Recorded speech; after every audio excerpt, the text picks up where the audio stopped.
always just in the average range. And I just got fed up one day. I was like, you know what? Like, because I went to private school.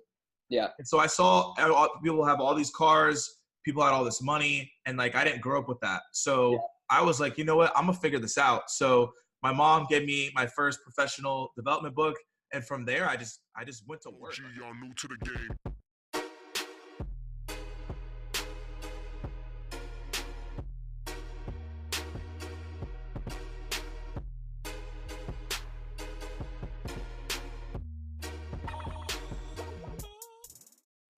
Hey, what's going on, everybody? It's Morgan J. Ingram here, host of the SDR Chronicles. As you all know, bringing you motivational tactics and tips for your SDR journey, sales journey, and your entrepreneurial journey, as I believe that sales development is the focal point for your career and all the mantra for your life, because we use sales development every single day.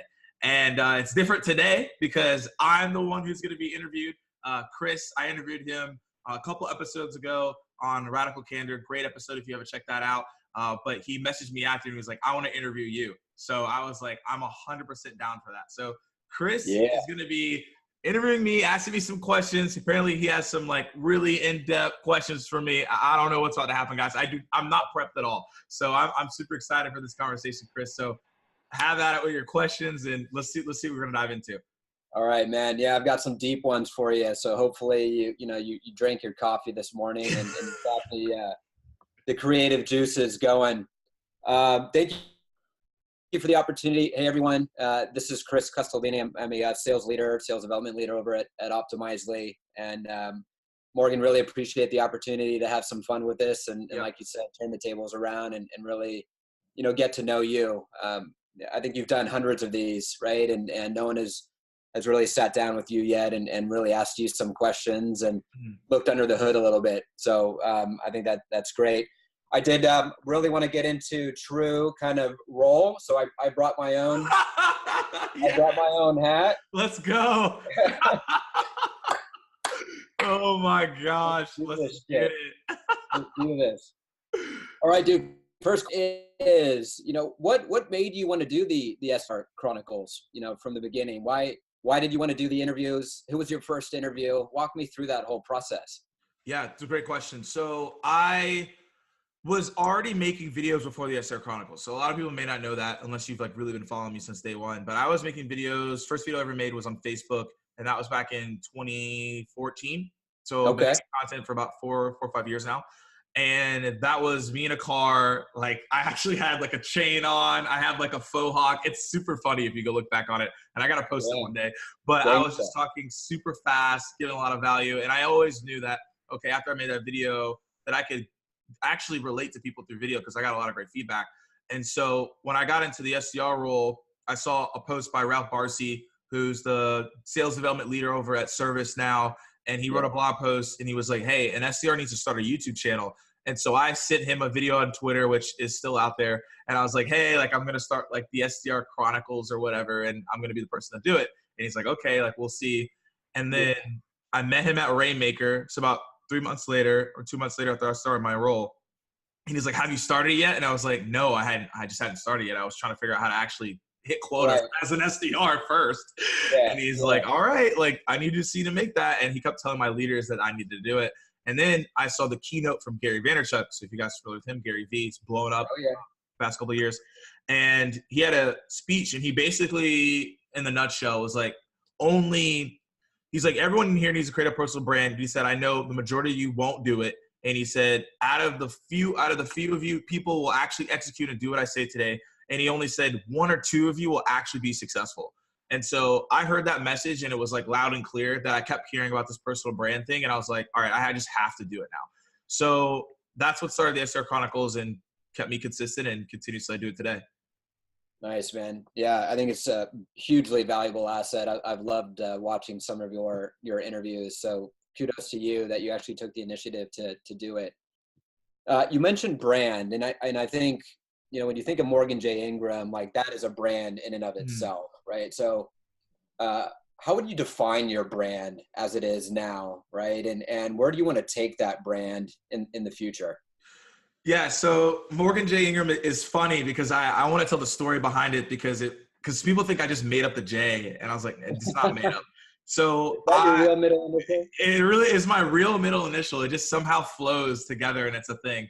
So Yes. I was studying personal brand, and this was after I was making the Facebook videos, and I was taking a lot of courses on it.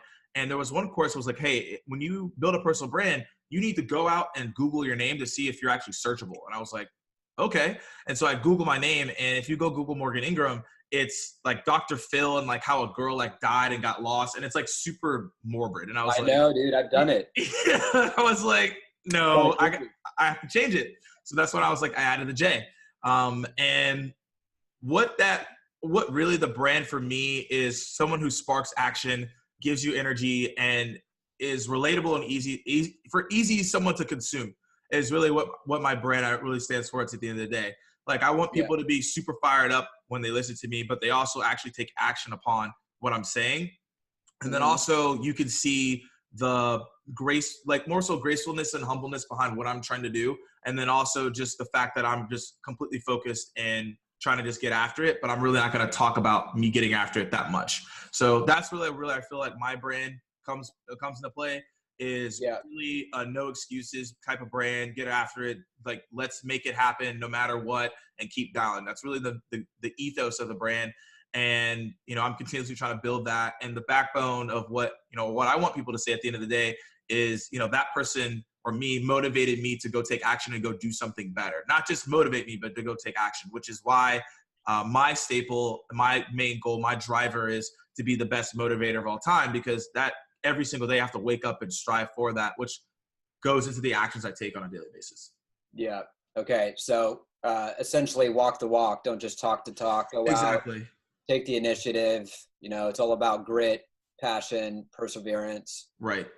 Which is fantastic, man. Yeah, I think that's absolutely clear in kind of how you conduct yourself, either on the stage or in these types of interviews. So I think that's fantastic. How are things going with our boy Barrows? How's that transition been for you? It's definitely an interesting transition. And I always tell people this because it's John, working with John, a lot of experience, knows what he's talking about. You just have to make sure that you're doing the things that you're doing, because obviously there's expectations there.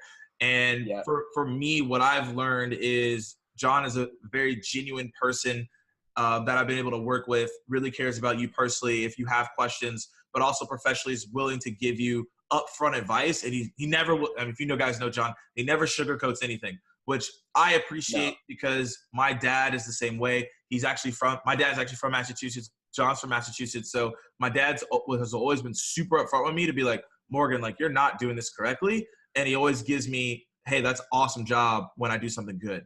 And John, I see John in the same way. So it's really good to have someone to look up to as that, and someone that you report to in that same nature, to be able to learn so much in sales, because he's cramming 20 years of sales knowledge in my head every single day. And I'm just trying to keep up to where I need to be.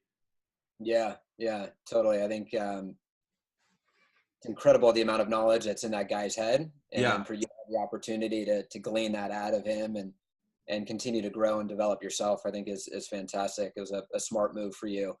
What have you learned though about yourself as you transition from SDR leader now to, an evangelist, a consultant, a trainer, however you define yourself? Like, what's working well? What were you like, oh shit, man, I didn't expect that. Right. And where are you having to adapt as a person?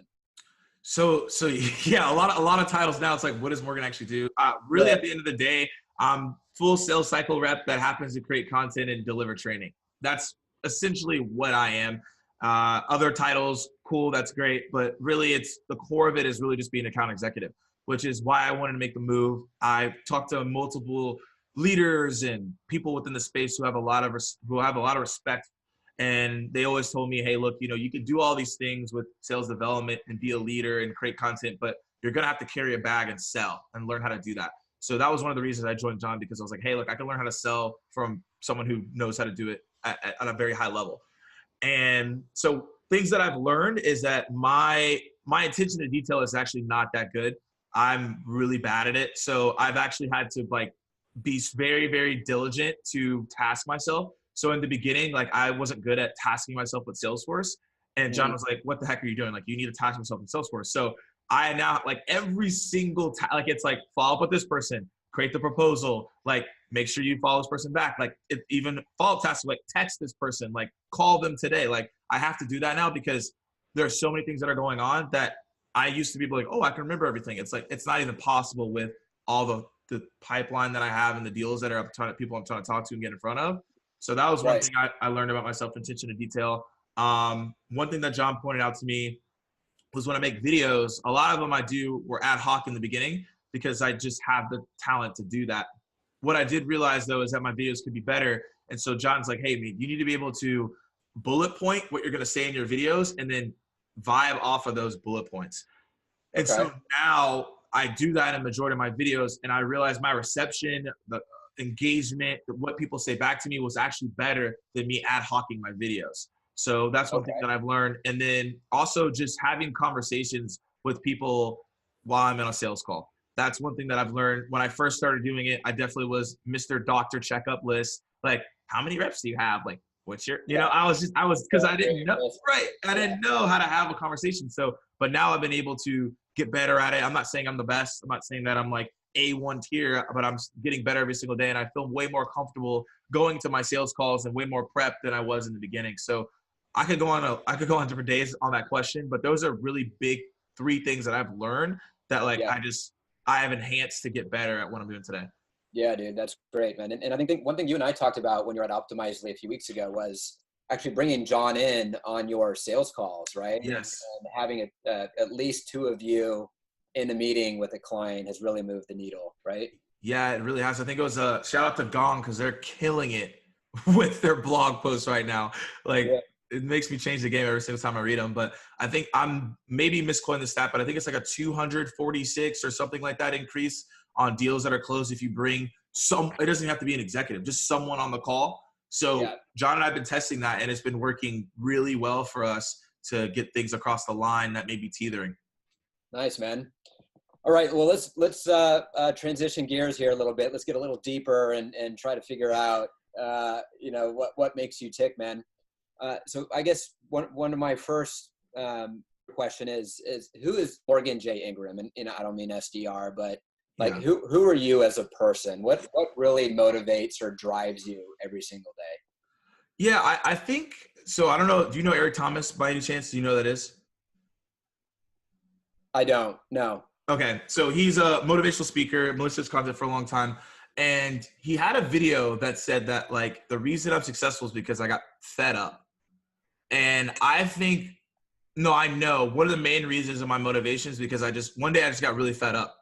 And fed up with what? And I'm about to dive into it. Yeah, okay. I got fed up with not being able to pursue the echelon of where I feel like I could be, like not being at the top of where I could be and not understanding what was going on. Because I wasn't a terrible student, but I was always middle range student. Basketball, I was always middle range. I was always middle range and average and everything. I never was like exceptional. Only thing I was really, really good at was video games. Like I was really good at that. That was really it, right? But back in the day, like nobody cared about that. Now, like I wish, because they got Twitch now.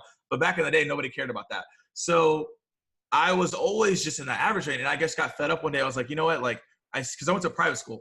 Yeah. And so I saw people have all these cars, people had all this money, and like I didn't grow up with that. So I was like, you know what? I'm gonna figure this out. So my mom gave me my first professional development book, and from there, I just went to work. Like I went to networking events. I connected with high level power people.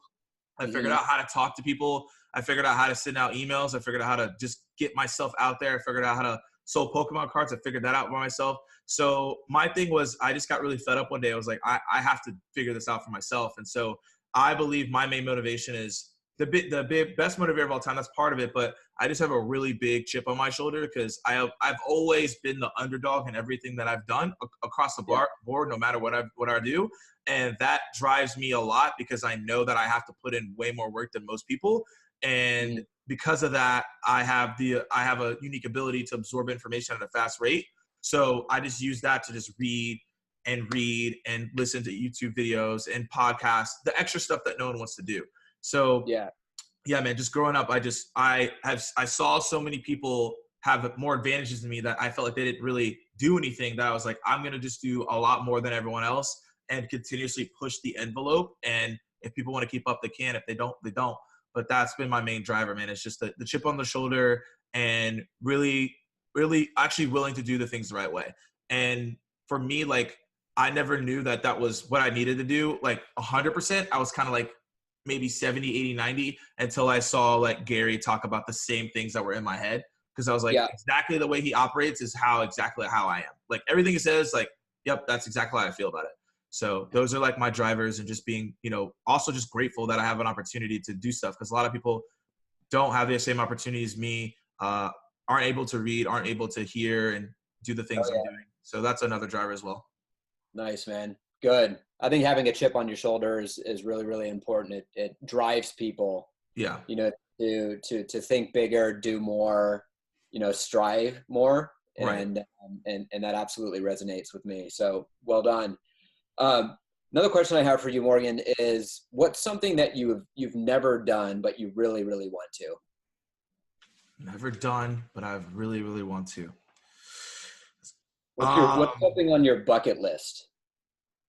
Okay, so I guess this is not work related, but I really want to go I really want to go scuba diving for real. Like legit. I don't know. I just was like, I really want to go scuba diving. I have no idea where I would go or what I would do, but I always thought that was awesome. Seeing it, I would love to be able to do that. And one thing I really want to do is I want to personally be able to do a public speaking talk or sales training in every single country. I want to be able to do it. I want to be able to do it every single one. Every single one. That's legit what I want to be able to do. And the only way I'm only really motivated by a couple things. For me, it has to be like a very aggressive goal, and it's just going to push me. And that's something that I really wanted to do. And I want to go to New Zealand. So whenever I get the chance to go there, that's where Lord of the Rings was at. So it's one of my favorite movies. So I want to be able to check that out. Yeah. So scuba diving, all right? You want to visit every single country. You better pack your bags, bro. There's a lot of countries. There's a lot. I know. It's aggressive. Yeah, I want to start with every continent. And then, right. Go down from there. I've never been, but my older brother actually got certified at the Blue Hole in Belize. Oh, cool. So check that shit out, man. It's this crater in the middle of the ocean that goes down, I think, like 200 feet. Mm-hmm. And you can take a boat out and scuba dive and get certified out there, which would be a lot of fun. It's legit. Yeah. Hey, I was reading some of your recommendations actually on your LinkedIn profile, just trying to get a better understanding of who you are and how people perceive you. And some of the words that jumped out at me were, passion, energy, motivational, confident, right? Mm. I think those were consistent throughout a lot of the recommendations or things that people have said about you. Where do you think those attributes are coming from? Are those like in your DNA? Have you had to learn those over time, or, walk me a little bit through that? Yeah. So I would say confident based on, I've been super fortunate to talk to so many different mentors and people, and over time because confidence instills from external and internal. So internal, because I truly believe I know what I'm talking about for the most part. If I don't know, then I don't know. And also I've been very well versed and I've done the things that I've done. So I'm able to confidently talk about it. So that's why I'm always confident, because I understand what's happening. And then also external, because people have instilled confidence in me that have way more experience than me and have way more money than me. So that obviously helps me be more confident, be like, okay, if that person who has these accolades is telling me that I can do that, that's obviously going to propel me in a good direction. So having both of those really helps. So that's part of the confidence there. And then also from an energy standpoint, I feel like that's definitely DNA and natural, because people are always like, you have so much energy. And I don't feel I have that much energy. I'm kind of just like, hey, what's up? So that's just an innate God-given ability that I have. I don't think that really comes into, you could gain it by environment, but I just feel like mine is higher than most just because of that. I would say from a passion standpoint, I'm just truly excited to have the opportunity to do what I do. I've been at a point where I actually have been depressed before. Like I've had my low points. So like we all have, man. Yeah, like we all have. So like being at a low point and being depressed and like not having much, and to where I am today, where people are recognizing my work at a pretty good level is very humbling. And I take that. So that's why I'm passionate about what I do. Because again, it goes back to like, not many people have the opportunity. And I would say my passion even rose even higher when I came back from India. And I always tell people this because like I have legit complained maybe twice since I came back from India, because it's like it just gives you a completely different perspective as well. And what was the other one that you mentioned? I missed one. Motivational.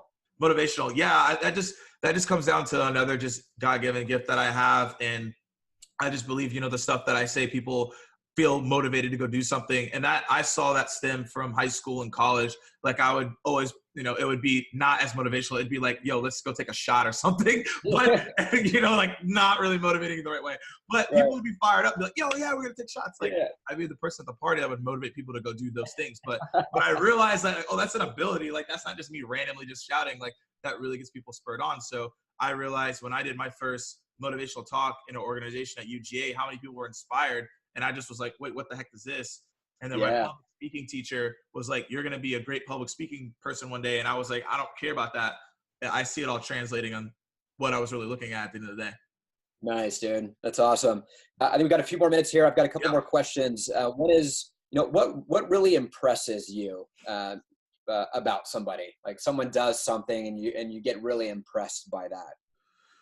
When someone is real about their experiences. And so I know that's super cliche, but like I'm able to tell if someone's real about what they're saying and they're being honest with you about their mistakes. So John in a training goes over a deal that he lost.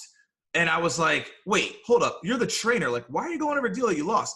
And he's like, well, the reason I do is because people need to see perspective of where I'm coming from and understand that like, hey, I make mistakes too. Right. And he admits that. So I think that to me, that's always relatable. That impresses me that you could be like, hey, look, like this is the caliber you see me on. These are things I've done wrong. And I'm going to tell you how to do that right. And so to me, that's important. And then people who just take the extra mile, I think that's why I follow Gary Vee a lot, because he takes the extra mile to go do things that like don't make sense. And the people who are willing to always advocate and be loyal to you. That's the big thing. Like all my close friends are very loyal and they always give me like the real of how they feel about me and the real about the situation. I'm just a person that I don't like sugarcoating. I don't want to have to like tell you that I know something and then you're telling me something different. Like I just don't want to play that mystery game. I don't want to play that. So I would rather just get someone who's upfront. And that impresses me a lot when someone who does that and they're dedicated to their craft. I think that's the most impressive to me. I talked to somebody who was breaking down how they make shirts. And it was impressive to me because they were telling me like the different cloths that they make. And I was like, that's amazing because I don't know anything about that. So that impresses me as well. Awesome, man. Yeah, I think that goes back to our interview when we were talking about radical candor and just being upfront and honest and humble and just being, being down to earth, really. I think is absolutely true. All right. So before we conclude, any words of wisdom for your followers? And I think even more specifically, the thousands of SDRs out there that are, a year in their role, they want to blow their brains out, right? Because they don't want to make another phone call or something. What can you suggest to them to keep them going and keep them, moving forward? Capitalize on the momentum. That's one thing that I've realized is that if you have momentum, you're doing well. You're in a great company with a great opportunity, especially like you need to capitalize on that. Like when I was at Terminus, I knew that we were doing really well. So I capitalized on the momentum. A lot of people were just like, oh, cool, we're doing well, I'm gonna chill. But it's like, you can't do that. You have to, if you see something's going well, you got to capitalize on it. Talk to as many people in your organization as possible, as many sales professionals, if you can even talk to investors, do that. You need to be able to understand what's happening in that business and why it's growing so fast. And I know looking back at Terminus, that was a unique situation. I may never be in a company like that ever again where they grow that fast. So that's why every opportunity and every single person I try to talk to understand, like, why are we moving this fast? And you really do need to understand the optics of where you're at, moving quickly or not, because that's going to help you in your next role. So don't blow your brains out. I know the grind, I know the struggle. I've made a ton of cold calls while I was an SDR and still do to this day. But you do need to understand like where you're at in your organization and how those skill sets are going to help you move forward. Nice, dude. Well, people, you heard it here from the one and only Morgan J. Ingram, dropping some wisdom on everybody. Dude, thank you for the opportunity. I'm glad that we're able to do this finally, and I had a ton of fun with it. I hope you did as well. Likewise, man. Keep dialing, guys. All right. Peace.